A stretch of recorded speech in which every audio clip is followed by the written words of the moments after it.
Hola y bienvenidos a Revolutions. Episodio 5.24. La República de Bolívar. La sorprendente victoria de Ayacucho puso fin al dominio español en Sudamérica.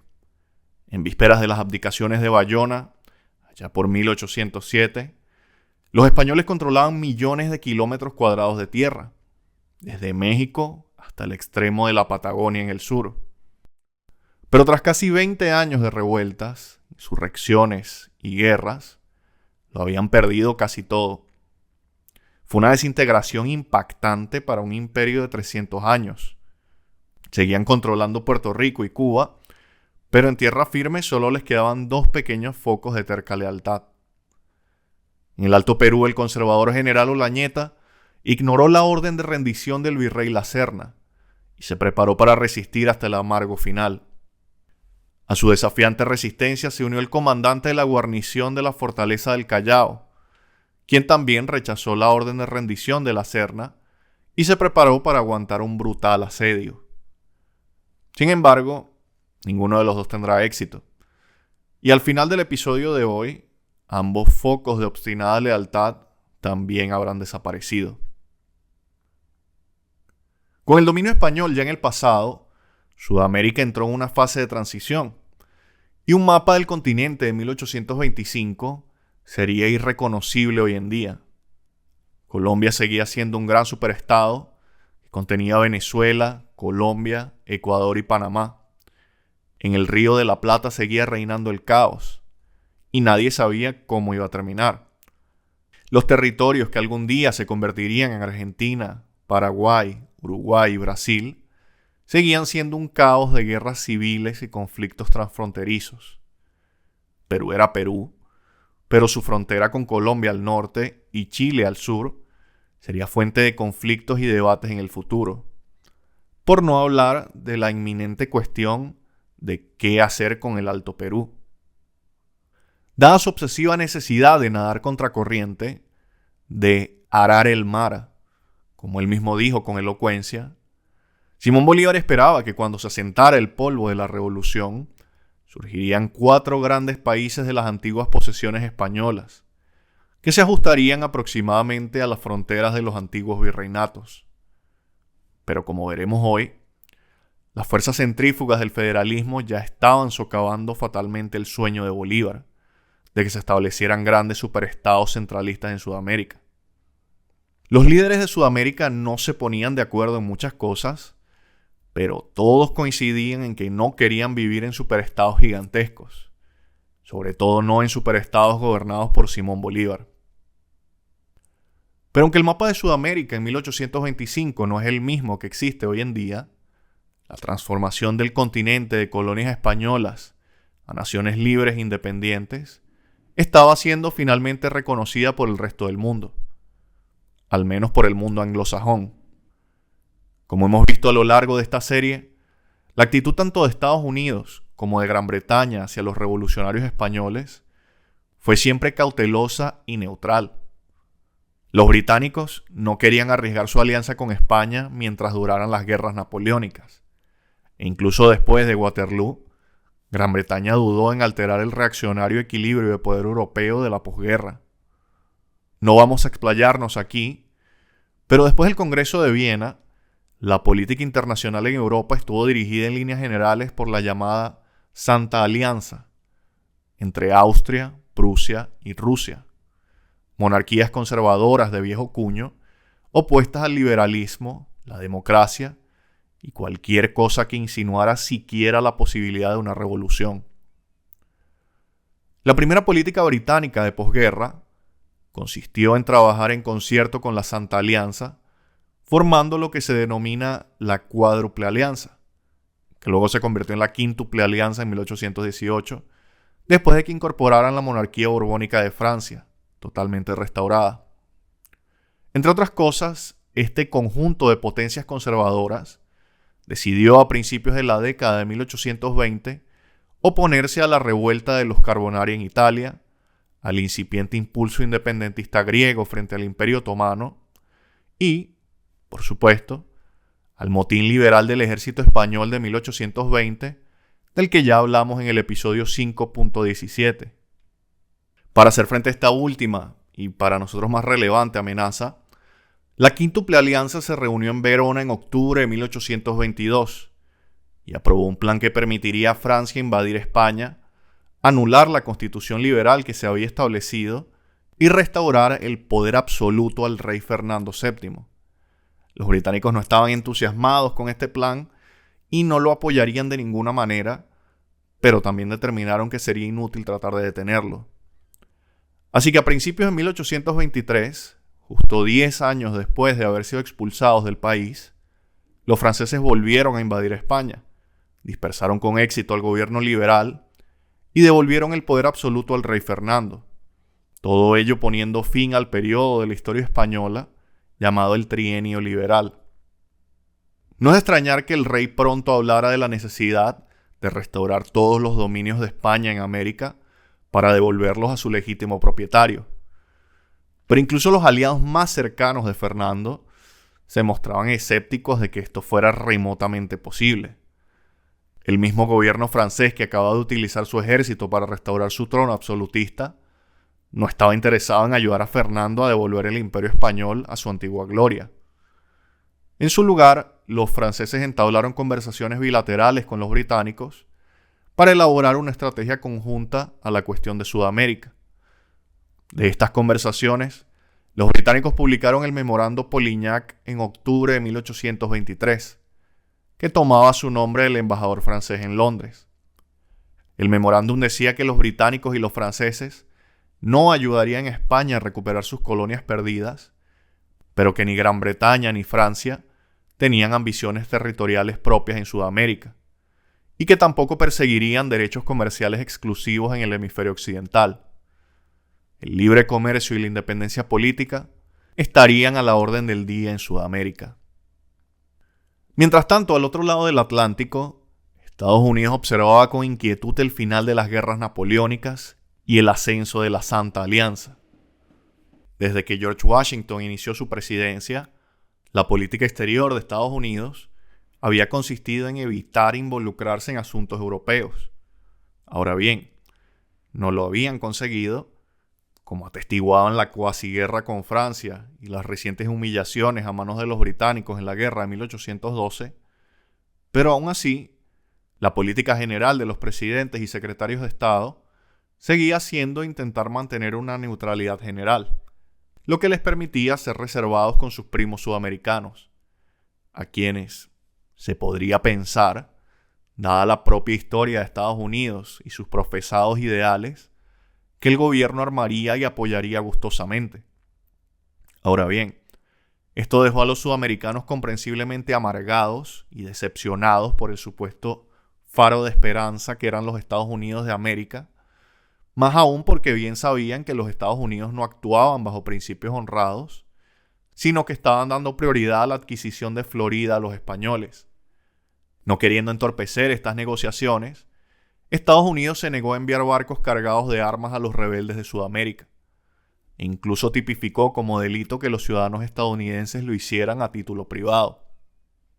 Pero con las viejas monarquías conservadoras en ascenso y Florida finalmente asegurada, el presidente James Monroe y su secretario de Estado John Quincy Adams temían que el hemisferio volviera a su antiguo orden, con las monarquías europeas repartiéndose y dominando las Américas. Ahora bien, como acabo de decir, los británicos compartían esta preocupación y no querían perder el acceso al mercado sudamericano, por lo que hablaron con Estados Unidos sobre la posibilidad de emitir una declaración conjunta respetando la independencia sudamericana y protegiendo el acceso de todos al comercio. Pero con el mal sabor dejado por la guerra de 1812 todavía persistente, el presidente Monroe rechazó una declaración conjunta y en su lugar trazó un rumbo independiente. En marzo de 1822, Monroe reconoció finalmente a Chile, Argentina, Perú, Colombia y México como naciones independientes. Un año y medio más tarde, en diciembre de 1823, el presidente se dirigió al Congreso y declaró lo que la historia conoce como la Doctrina Monroe. aunque su mayor parte fue redactada por el secretario de Estado Adams. Pero bueno, los presidentes tienen derecho de denominación con sus políticas.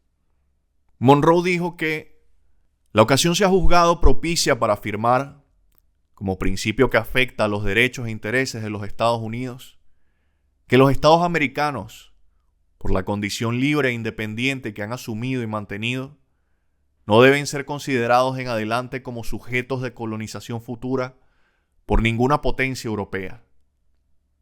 Pero se aplicó una importante salvedad a este principio general de mantener Europa fuera de las Américas.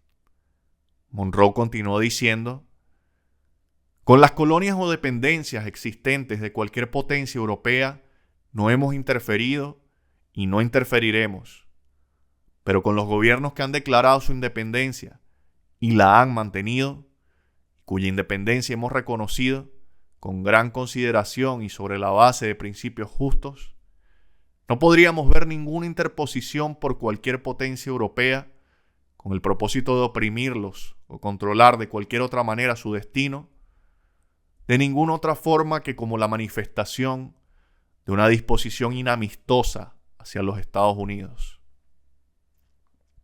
Esta fórmula dejaba implícitamente fuera a la segunda nación del hemisferio occidental en conseguir la independencia, ya que Estados Unidos seguía reconociendo a Haití como colonia de Francia. La doctrina Monroe tampoco incluía a Puerto Rico ni a Cuba, que seguían siendo reconocidas como colonias de España, ni a ninguna otra colonia de cualquier otra nación que aún no hubiera declarado su independencia. Pero por supuesto, lo más importante que hay que entender sobre la promulgación de la doctrina Monroe es que era totalmente inaplicable, y todo el mundo lo sabía. En 1823, Estados Unidos era una potencia menor sin una verdadera armada. E irónicamente, lo único que podía hacer cumplir la grandilocuente declaración estadounidense de que Europa se mantuviera fuera de las Américas era la Armada Británica. Pero por suerte los británicos estaban altamente interesados en proteger su propio acceso a los puertos sudamericanos y de hecho se opusieron a las potencias europeas que intentaban recuperar territorios perdidos, en particular a los españoles. Así pues, la posición británica evolucionó desde el no reconocimiento de la independencia sudamericana, pasando por la neutralidad en el conflicto, hasta el reconocimiento final de México, Colombia y Argentina en la Nochevieja de 1824. Fue un momento muy oportuno, ya que la batalla de Ayacucho marcó el fin de facto de la presencia española en América.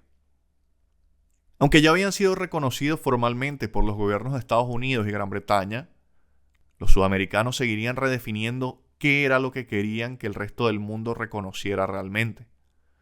Y la inminente cuestión de qué hacer con el Alto Perú marcaría el principio del fin del sueño de Bolívar de 4 grandes naciones dirigidas por gobiernos centralizados. Y sería el principio de las 16 naciones descentralizadas que surgirían tras su muerte. La liberación del Alto Perú resultó más fácil de lo esperado. Después de que el general Sucre ultimara los términos de la rendición española con el virrey La Serna, se preparó para ir a la caza y captura del general Olañeta. Sucre no perdió mucho tiempo en ponerse en marcha y a mediados de febrero de 1825, el ejército de Sucre había cruzado la frontera con el Alto Perú y entrado en La Paz, no solo sin oposición, sino con vítores.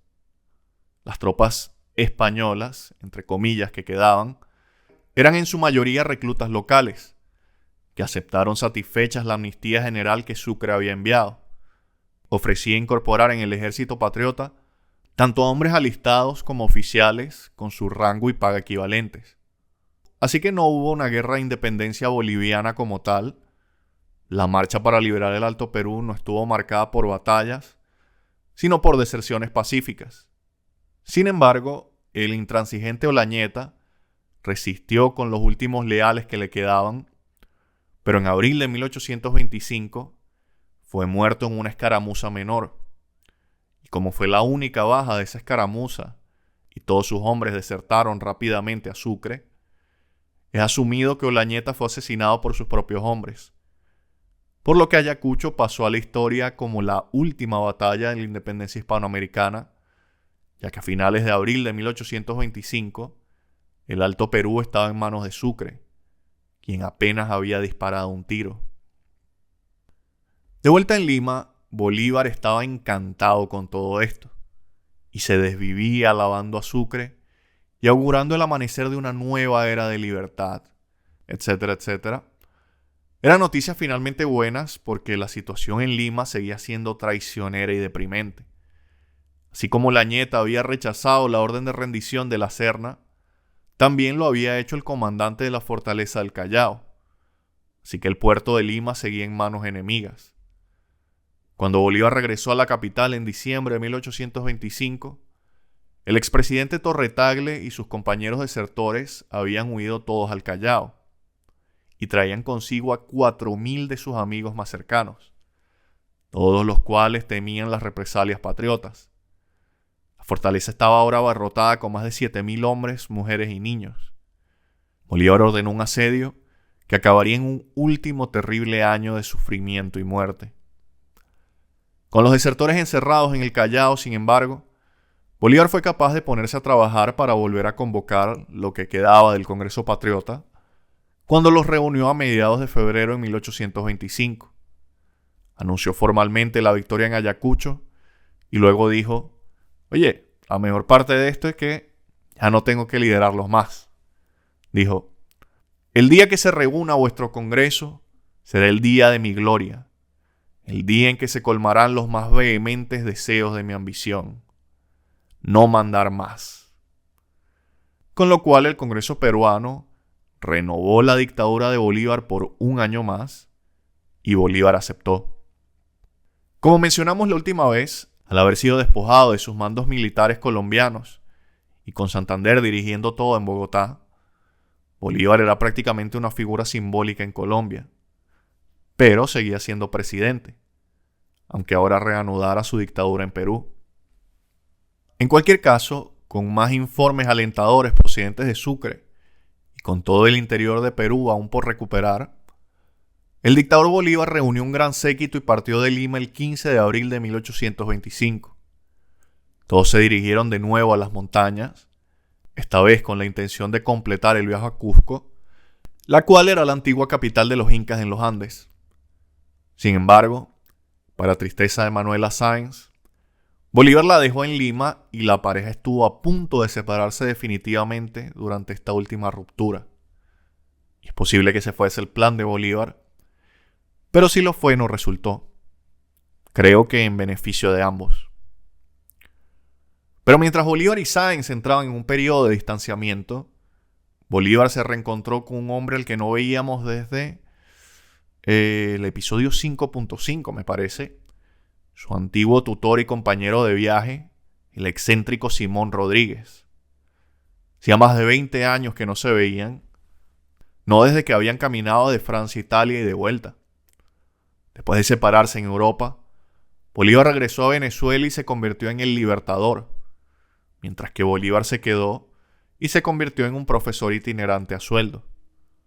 Cuando Bolívar se enteró de que Rodríguez estaba en Perú, insistió a su antiguo tutor en que se reuniera con él de inmediato.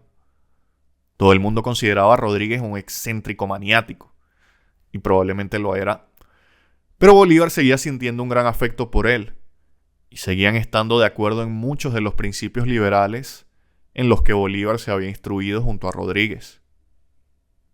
Así pues, a medida que el séquito de Bolívar avanzaba hacia Cusco, tuvo la oportunidad de poner en práctica esos principios.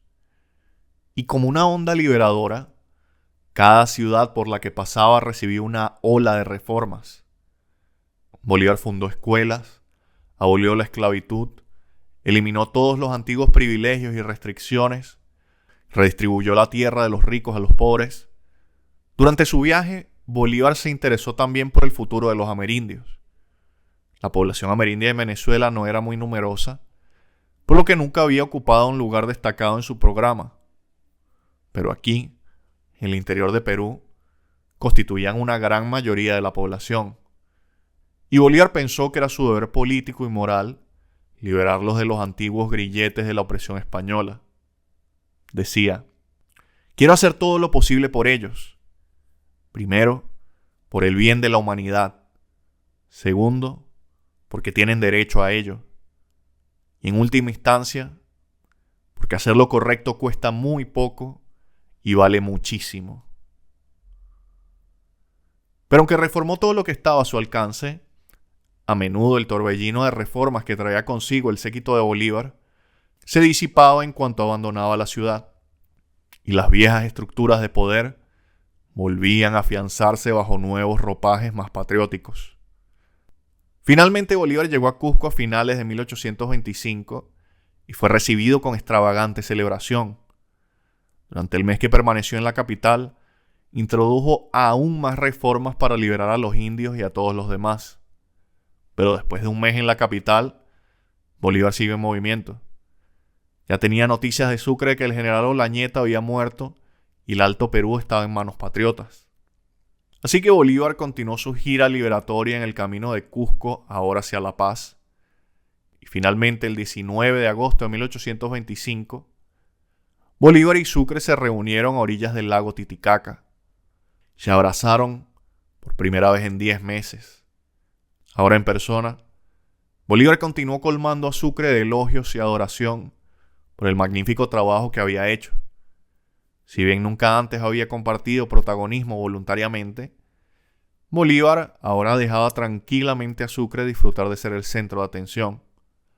Y en cualquier pueblo por el que pasaran, Bolívar dejaba a Sucre gozar de toda la gratitud de la gente. Y está claro que Bolívar estaba transicionando a Sucre de un protegido muy querido a un auténtico heredero. Después de su roce con la muerte el año anterior, era más imperativo que nunca que Sucre estuviera preparado para continuar la obra de Bolívar, incluso si el propio Libertador muriera. Mientras se acercaba definitivamente a la paz, Sucre y Bolívar discutieron también qué iban a hacer con el Alto Perú. Y cuando se reunieron por primera vez, Bolívar no estaba muy convencido con la dirección que Sucre había tomado. Bajo los auspicios de Sucre, un pequeño congreso de unos 40 criollos adinerados se había reunido el 10 de julio, y el 6 de agosto habían declarado la independencia de todos y de todo. Rebautizaron el Alto Perú recién independizado con el nombre de República de Bolívar. Eligieron presidente a Bolívar y le pidieron que redactara una constitución para su nueva nación. Bolívar estuvo muy contento con estos honores, pero la independencia del Alto Perú iba en contra de su teoría de los 4 grandes superestados.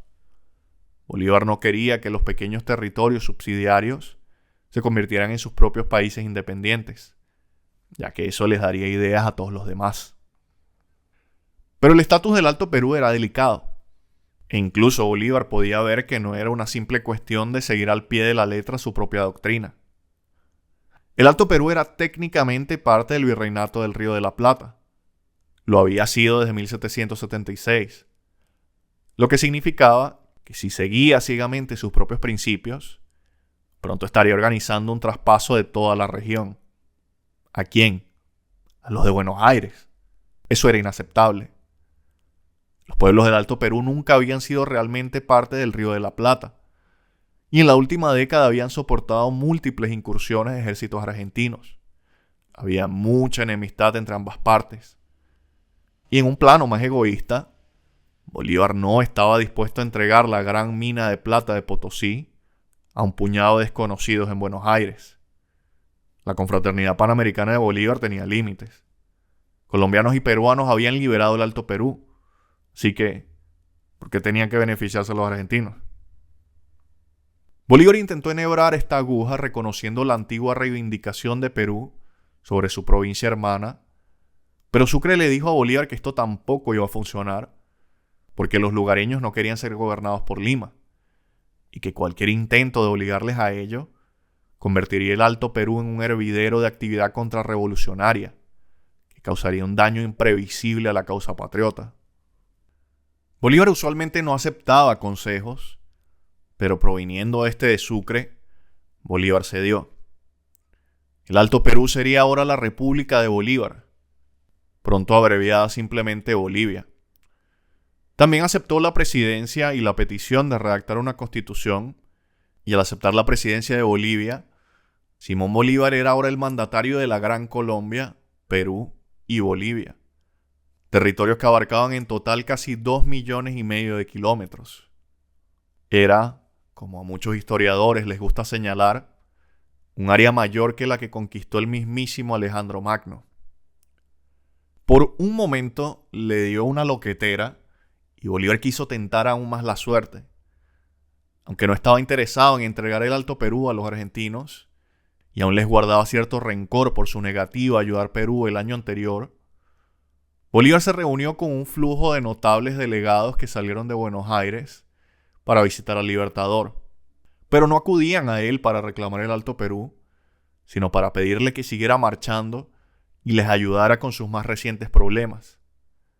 No vamos a entrar en esas últimas tandas de conflictos, pero el Río de la Plata seguía siendo un desastre sin remedio, con la guerra civil fundiéndose en una guerra renovada con el recientemente declarado Imperio de Brasil.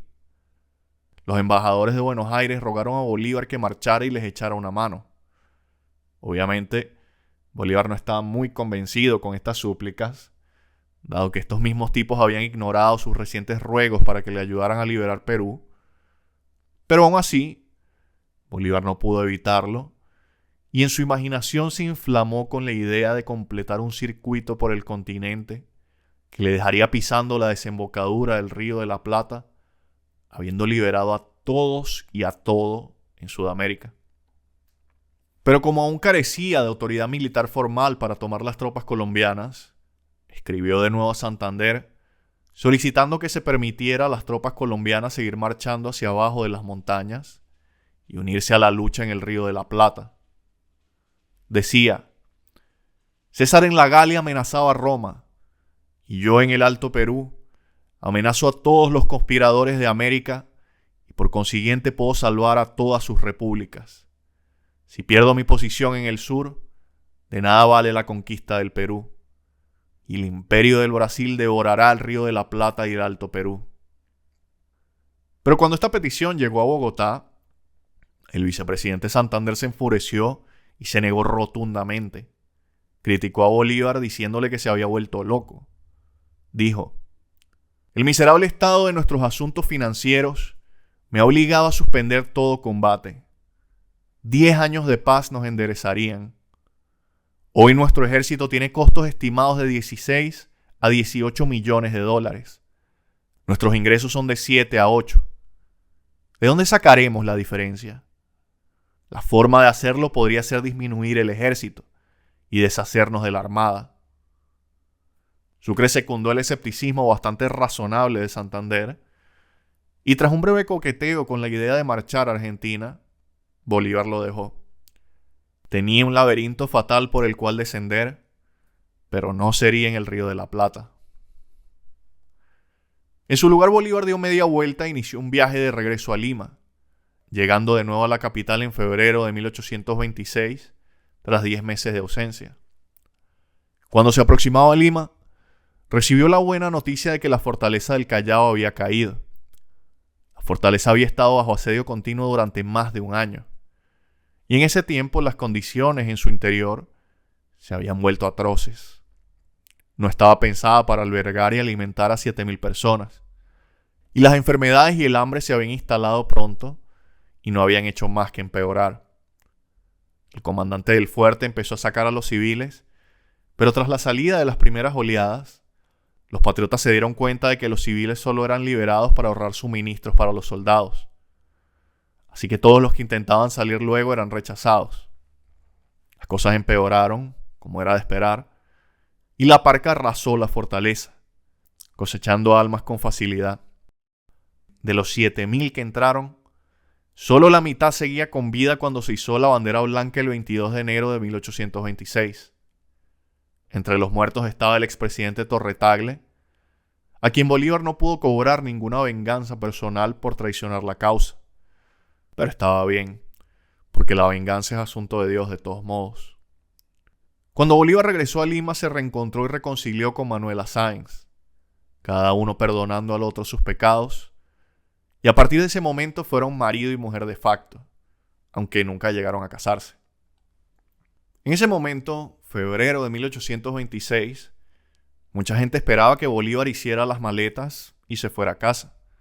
Y con razón. La liberación de Perú estaba completa. La liberación de esta nueva cosa que era Bolivia también estaba hecha. Incluso el Callao había finalmente caído. Bolívar había hecho lo que había venido a hacer y merecía toda la gratitud del mundo por hacerlo. Una salida ahora sería la conclusión natural y sería despedido con una gran celebración por sus logros. Pero también había un factor más práctico que apuntaba a una salida. Los peruanos no tenían ninguna intención de ser dirigidos para siempre por un colombiano, además respaldado por un ejército colombiano, y ya se estaban molestando por la presencia extranjera en su tierra. Ahora que la guerra había terminado y la independencia estaba al alcance de la mano, si el pescado se quedaba mucho empezaría a oler. Además, la relación de Bolívar con Santander y el Congreso de Colombia era muy tensa.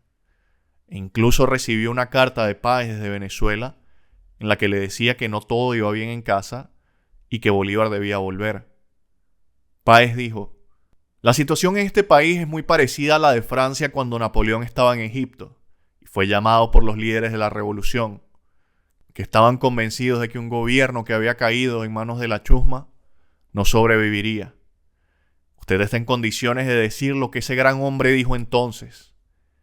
Los conspiradores ponen en peligro la existencia de la nación. Salvémosla". Pero a Bolívar no le conmovió esta especie de refrito deformado del regreso de Napoleón desde Egipto, y en su lugar se quedó en Lima para redactar una constitución para Bolivia.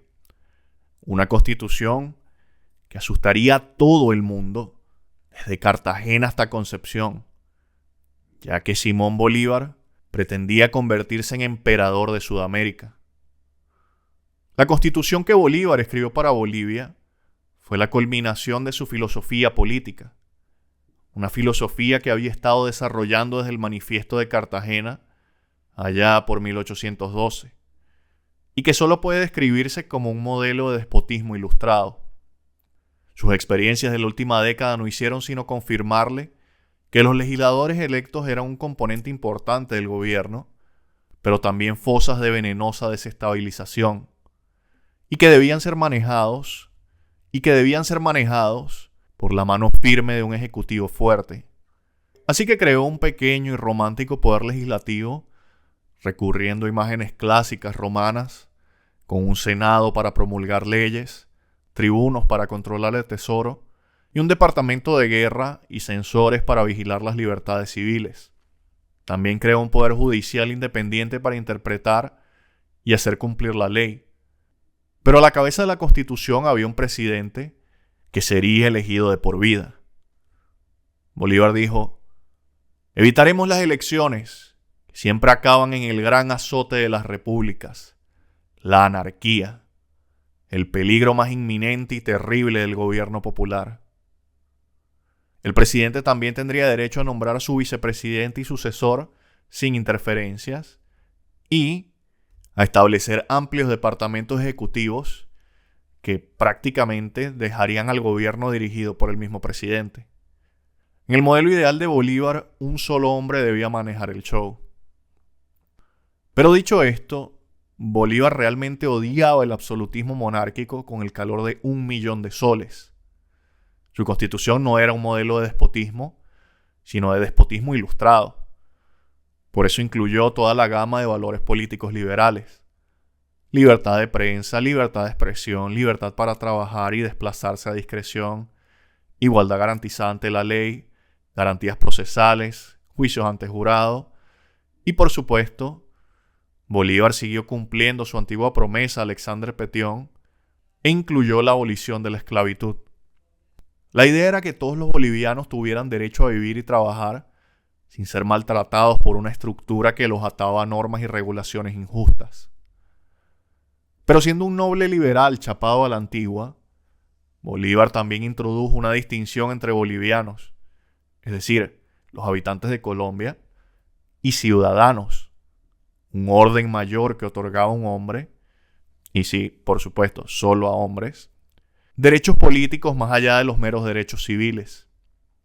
Esta es la vieja distinción de ciudadano activo y pasivo que los estados generales franceses aplicaron durante la generación anterior en la Francia revolucionaria. Bolívar mantenía la creencia de que, si bien a todos se les debía la garantía de unos derechos civiles básicos, que ni siquiera el presidente podía tocar, que solo los que tuvieran propiedades y educación se les debía permitir participar activamente en el gobierno. Cuando terminó de redactarla, la Constitución fue enviada por un mensajero especial a Sucre, en La Paz, y presentada al Congreso boliviano.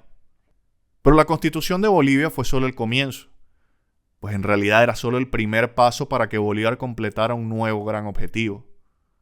Ya hablaba de formar una federación de los Andes que englobara todos los territorios que había liberado, y quizás incluso algún día también Chile.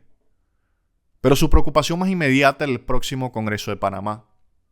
Durante el último año, cuando la expulsión de los españoles se hizo realidad, Bolívar abrió una nueva ronda de diálogo con sus compañeros revolucionarios americanos.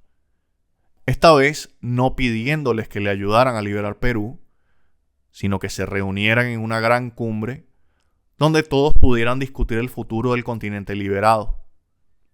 Básicamente, el Congreso de Panamá fue el precursor espiritual de la Organización de Estados Americanos, y Bolívar esperaba que pudieran reunirse y convenir principios básicos que sustentarían sus relaciones mutuas y posiblemente sentarían las bases de una unión lo suficientemente fuerte como para no tener que preocuparse por la doctrina Monroe ni necesitar la protección de la Armada Británica. La invitación a unirse al Congreso se extendió a todas las nuevas naciones de la América Española y a algunos terceros interesados. El propio Bolívar quería explícitamente que asistieran los británicos, pero no Estados Unidos ni Brasil, a los que Santander, que le estaba ayudando a organizar todo esto, dijo, yo los voy a invitar de todas formas. Lo cual nos informa sobre el distanciamiento creciente entre ambos hombres. Pero nadie, ni siquiera Bolívar, quería invitar a Haití, por lo que se quedaron fuera.